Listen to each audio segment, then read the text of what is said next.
I studied Samdo's art for a week and here's everything I learned. So quickly about Sam. He's a goat, okay? He's one of my favorite artists and I just wanted to practice his art. That's why I've spent an entire week for practicing, studying and learning his techniques. And for each day I've planned what I'll be studying. So first I wanted to learn about proportions, but I kinda knew them already, at least that's what I thought. When I started drawing, I struggled with them a lot, and that's why I needed to refresh my knowledge. Sam is a master of simplification. His faces are beautifully simplified. He's basically saying more with less, and you can also say that it's much easier to just draw simplified stuff. But to be honest, it's not really that easy. To be able to draw simplified art, first you gotta learn basics, okay? You gotta learn realism, you gotta learn all the fundamentals, and then you can play with the fundamentals and, simplify it. When I started drawing, I've made this mistake where I only drew stuff from video games, from other art, from, movies, from imagination even. And because of that, I didn't really knew what I was drawing. I just practically copied it or, just drew this from imagination, which was most often very awful. So it's super important to, build this library, okay? That's why you gotta, practice real life, okay? To know the basics, the rules, everything. Some faces are basically simplified into a ball and a simple jaw. It's like a, I guess, triangle with slashed end, I guess, something like that. In the middle, he has eye line. Then a little bit above that, he has eyebrow line. Then he, divides the face into 3/3. And basically the middle third is bigger, okay? It's like a Disney art style. It's influenced by it. Also, eyes are a little bit bigger, nose is a little bit smaller, mouth is a little bit smaller. It makes this appealing, face. It's pretty nice. But there was something off in the faces that I drew. I realized what it was. And it basically was that my faces that I drew were much shorter, okay? And also the eyes were too big. Okay, I knew that his eyes are, a little bit bigger, but I just overshot it, okay? And the simple fix to that was to just make the eyes smaller and just elongate the face, and that worked. Then I wanted to practice expressions. I've only done it once, and looking at my drawings, there is not much of an expression. The faces look very similar. That was the perfect opportunity to actually practice that. I knew that Disney had a big influence in his art style. That's why I wanted to practice it. And after that, I wanted to artify some references. So I took some, reference on the Pinterest and just tried to, draw it in his style, but, very expressive. So I learned 3 parts to capturing expressions, okay? The first 2 are the most important, which are eyebrows and eyes, okay? The shape of an eye, the eyelids, okay, the higher, lower, just play with it.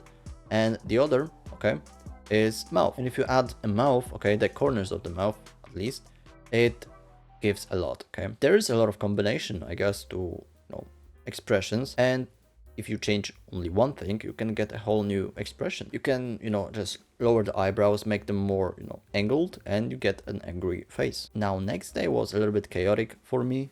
So I was at work full day, 12 hours, and I didn't really had much time. So what I did was I basically doodled, just open up an iPad and just draw something. I also watched a couple of tutorials and read a book. Even though I haven't done that much, I still learned something, okay? And it's pretty simple. It's just to loosen up, okay?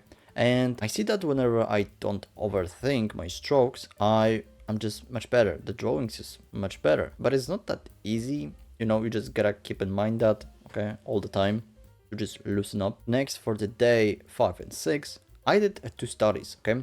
Each one took me like around 1.5 hours. And after the first one, I just wanted to give up, to be honest. But still, I managed to learn something, and actually a lot. First, let's start with his process, okay? So first, Sam does sketch, then Sam does rough painting, okay? When he puts base colors for everything, just gets the feeling of the mood and stuff, just tries colors and stuff. And then Sam refines his drawing, okay, adding more details, more rendering, and then Sam finishes his art. And Sam does his drawings very quickly, around like 4 hours or even less, like some 2, 3, 4, I guess something around that. And to be honest, I was jealous about that, okay? I had paintings that took 20 to 30 hours, which were worst. But to be honest, there is something that helped me, like finish my drawings into even like 6 for 7 hours, and I'll tell you later. But now let's talk about the colors he uses. At first you can see a lot of orange color, you can see it in warm lights, in subsurface scattering, and also there is a combination between warm and cool. You can observe that in his drawing. He divides his drawings into parts of cool colors and warm colors. You can also see rim light that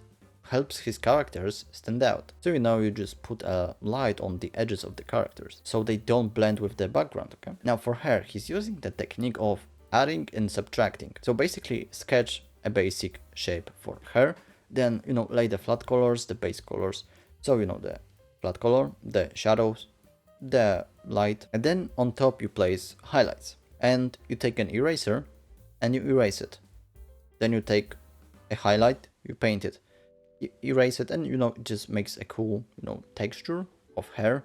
It super simplified, it gives the illusion of hair. And I actually used that technique in one of my first drawings when I came back to drawing. But also at the end you can add some sticking out hair. So you just take a really small brush and at the edges or even in hair you can just put some basic strokes. It gives like more natural and more softer look to the overall shape of the hair. Now for rendering skin, you gotta remember about the balance between soft edges and hard edges. So first obviously you start with a base color. You add some color variety so you can paint in blush, lips, eyes, whatever. Then you add shadows and darker shadows.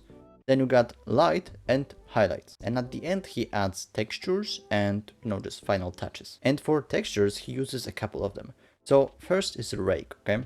Then he uses also halftones and some lines, vertical, horizontal, like diagonal lines. It's pretty cool. It gives his art a very interesting look, which I also like using in my art. Also I like adding a skin texture. You can obviously get my free brushes on Patreon, but it's super simple to do. So basically you take the brush, okay, you paint it in, then you erase it a little bit, and voila, you can do that everywhere. And I see that he usually do that in the transitions, or like sticking out from the base shape. Now for the last day I wanted to make a full study. So the previous 2 days I first traced and then painted in because I just wanted to practice rendering. So but on that one I wanted to start from zero. Okay, so I first did a sketch and then rendered stuff, and I was kind of stressed that it won't be good enough.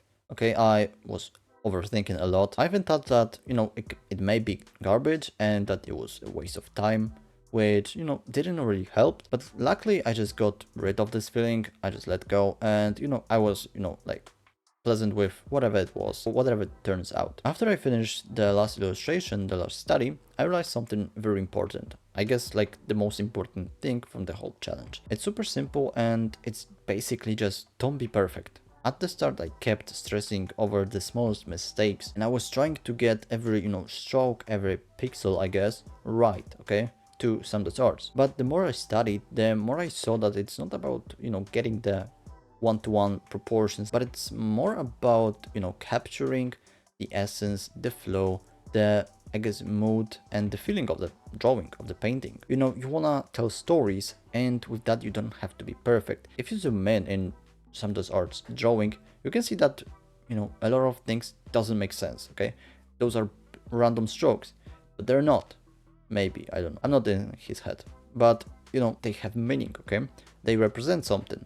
So for example couple strokes and stuff represent hair, skin, and you don't have to be perfect, you just have to be good enough to tell the story. Once I stopped caring about the final piece, how it turned out, and actually let go of perfection, I realized that I learned much more, I had much more fun, and the drawings that I did, the studies that I did, were much better. But also I see that in my drawings, okay? One thing that I changed a little bit in my workflow was that I was painting, okay? I did my shadows and stuff. I just merged the layer with the base color and everything in it. I just, color pick my colors on a new layer, then I merged it again, and it saved me a lot of time. And basically that's how I went from, those 20-30 hours drawings into like 6, 5 or 7 or 8. Like it's a big jump from, those 30 into like 6 hours. But yeah, just don't overthink and you'll be alright. Tell me in comments what you want to see next, like what artist. Check out my Patreon and comment, subscribe